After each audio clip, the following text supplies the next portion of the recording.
Good morning. Today we are back at Turkey Run State Park. Yes, I know I said we weren't going to come back here for a while, but I changed my mind.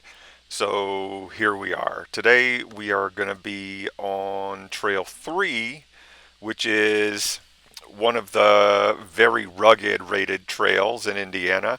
But we're not going to do the whole thing. We're just going to go through Bear Hollow, coming in from the south side. So you can see on the map, it's just a little section. And this trail is famous for the ladders. Before we get too far, we've had a lot of rain in the area recently. You can see that the creek is up pretty high. So I did expect there to be a bit of water on the trail, probably a bit mucky. I was not disappointed. I was actually not planning on doing any videos for a while. My work schedule has made it so that my time off work is precious. But then I saw that it's poison ivy season and caught this bit of poison ivy coming out to the trail, and I thought that it's probably not the worst time to talk about poison ivy. So let's do that today. All right, so it's a beautiful time of year. It's springtime. The, there's green coming up. Love it, right? However, Indiana and probably a lot of the states in the area, this means that ticks are about, but we're not talking about ticks today because they gross me out. Probably should talk about ticks one of these days. But it also means poison ivy is coming up. So this is important to me because not because I have ever been sensitive to it, but because my wife is very sensitive to it. So, if she would have looked at that picture of poison ivy that I put up, she would probably get poison ivy. So, let's talk about it. So, I have an article here that we'll go through, and it says according to the American Skin Association, as many as 50 million Americans have allergic reactions to the poison ivy plant each year. The plant is often very difficult to spot because it closely resembles several other common garden plants. I have learned to identify it strictly because my wife is so sensitive to it. If you've ever had poison ivy, you know that there's a rash associated with it, and the cause of that rash is a chemical in the sap of poison ivy plants called urushiol. Its name comes from the Japanese word urushi, meaning lacquer. Don't know what that has anything to do about it, but it's the same substance that triggers an allergic reaction when people touch poison oak and poison sumac. So those are both related. Poison ivy causes a red, itchy rash caused by the plant. Many people get it when they're hiking or working in their garden and accidentally come in direct contact with the plant's leaves, roots, or stems. The rash often looks like red lines and sometimes causes blisters. About 85% of people are allergic to the urushiol in poison ivy, according to the American Academy of Dermatology. Only a small amount of this chemical, 1/1000th of a gram, is enough to cause a rash in many people.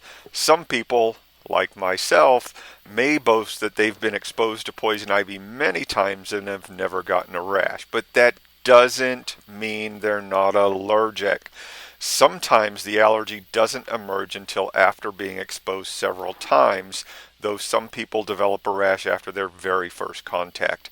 It may take up to 10 days for the rash to emerge the first time.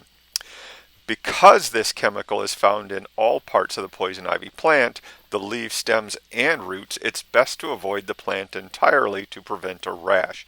It grows almost everywhere in the U.S., with the exception of the Southwest, Alaska, and Hawaii.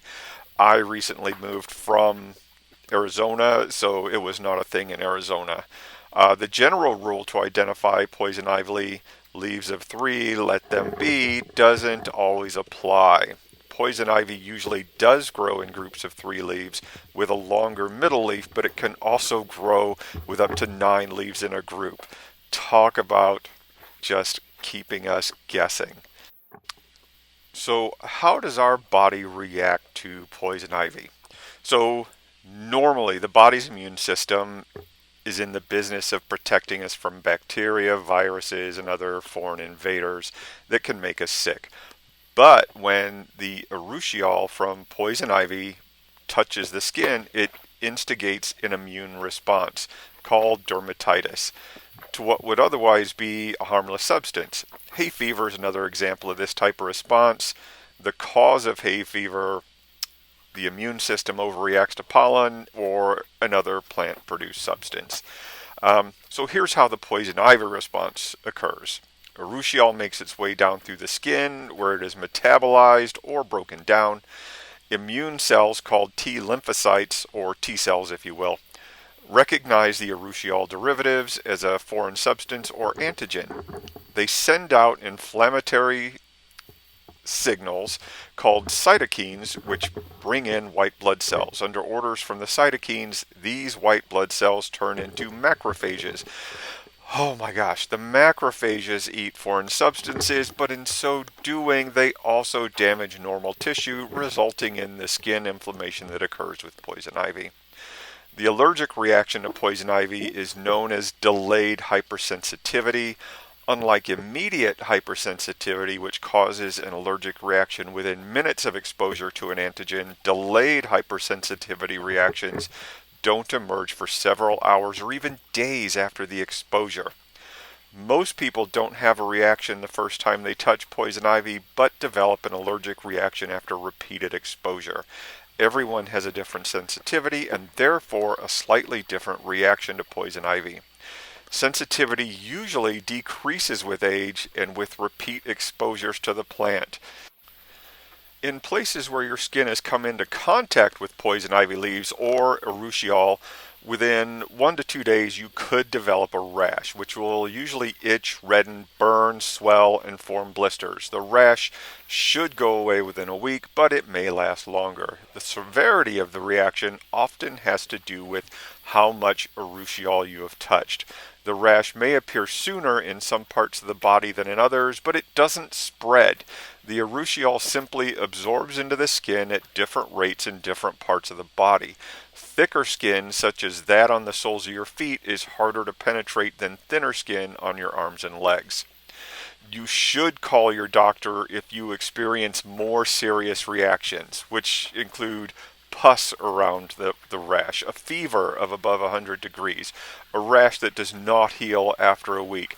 Other symptoms may require immediate emergency assistance, such as swelling of the throat, tongue, or lips, and or difficulty swallowing, difficulty breathing, weakness, dizziness, bluish lips. The quicker you treat poison ivy, the greater the odds that you can remove at least some of the urushiol before it gets into your skin, and you may be able to ward off a reaction. As soon as you notice that you've touched it, immediately rinse off your skin with water. Rinsing within the first 5 minutes of contact is the most effective. Remove all clothes that have come into contact with the plant and wash them with soap or water. Wash your skin with soap and cool water. Using a cotton ball, cleanse the affected areas with rubbing alcohol. Once the rash appears, you'll most likely be very itchy, but try not to scratch. Although breaking the blisters by scratching cannot spread the rash, the bacteria under your skin can cause an infection and leave scars. The rash should go away on its own within 2 weeks. If you're in a lot of discomfort, you can use wet compresses or soak the affected areas in water. You can also apply a topical corticosteroid or take an over-the-counter antihistamine, such as Benadryl, to relieve the itching. Prescription cortisone can stop the reaction, but only if it is taken soon after exposure. Other topical products that can soothe itching are calamine lotion, zinc oxide ointment, baking soda paste, which is 3 teaspoons of baking soda and 1 teaspoon of water, or an oatmeal bath. Poison ivy is often difficult to avoid. Even if you don't directly brush up against the plant, you can get poison ivy from touching a garden tool, ball, or even a pet that has urushiol on it. Your best defense is to stay away from poison ivy and to get rid of it in your yard. but it's not an easy photo clear. If you spray it from it with a weed killer, you may destroy the poison ivy, but you must be careful not to harm the other plants that you want to keep. Your other option is to remove it by hand, pull the plants out from the roots, because any trace of the plant you leave behind can regrow, but you got to touch it. Do not burn poison ivy. The urushiol vaporizes when heated, and when it gets into the smoke, it can severely irritate your lungs when breathed in. So here's some fact or fiction. Fiction: poison ivy is contagious. Fact: you cannot spread poison ivy by coming into contact with a person who has it, unless that person or animal still has urushiol on their skin. Fiction: if I eat poison ivy, I'll become immune. Oh, eating poison ivy can cause a potentially fatal allergic reaction and won't make you immune. Fiction: some people are so sensitive to poison ivy that they can get a rash by just being near the plant. The fact is, you have to touch the plant to get a rash. Just being close won't cause an outbreak. Fiction: you can't get poison ivy from a dead plant. Fact: urushiol can linger on surfaces, including a dead plant, for several years. So as we come to the end of this video, yes, you could see that it was pretty mucky out there on this trail.